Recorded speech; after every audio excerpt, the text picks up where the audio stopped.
হবে আপনাদের ঘরে যে সমস্ত নেতিবাচক শক্তিগুলো রয়েছে বা নেগেটিভ কোনো এনার্জি রয়েছে সেই জিনিসগুলো কিন্তু এই জল টেনে বার করে দেবে। নমস্কার, অ্যাস্ট্রোহাব চ্যানেলে আপনাদের সবাইকে স্বাগত জানাই। আগের ভিডিওতে আমি আপনাদের সাথে শেয়ার করেছিলাম লাল কিতাবের এমন একটি ঘরোয়া টোটকা আপনাদের সাথে শেয়ার করব যাতে আপনাদের ঘরের সুখ সমৃদ্ধি বৃদ্ধি হয় এবং বজায় থাকে। আজ তবে আপনাদের সাথে আমি লাল কিতাবের অত্যন্ত শক্তিশালী এবং একটি আনকমন প্রতিকার শেয়ার করতে চলেছি, যা আপনাদের ঘরের সব রকমের নেতিবাচক শক্তিকে টেনে বার করে দেবে। এই উপায়টি খুবই সহজ উপায়। চলুন আমরা এই উপায়টি আজকে শিখি। প্রত্যেকদিন রাত্রে ঘুমানোর আগে একটি তামার পাত্র বা কাচের পাত্রে আপনি নর্মাল একদম সাধারণ জল নেবেন, নিয়ে তার মধ্যে 1 চিমটে বা সামান্য পরিমাণে খাঁটি সিঁদুর ফেলে দেবেন।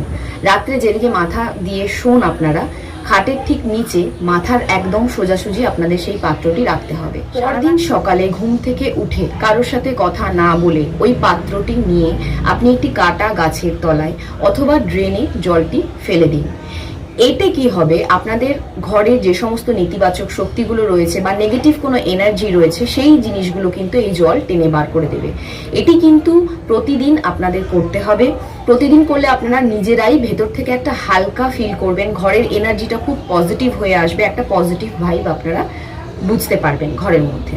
নিয়মিত এই ছোট কাজটি করলে আপনাদের মানসিক চাপ কমবে, ঘরের সব রকমের অশান্তি দূর হবে এবং সাথে যেই টাকা পয়সা আটকে আছে তার বাধা কিন্তু আস্তে আস্তে কমে যাবে।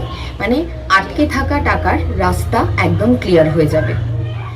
এই ঘরোয়া টোটকাটি আজই ট্রাই করে আমাকে অবশ্যই কমেন্টে জানাবেন। সাথে আপনার রাশিটিও কমেন্ট করে আমাকে জানাতে ভুলবেন না।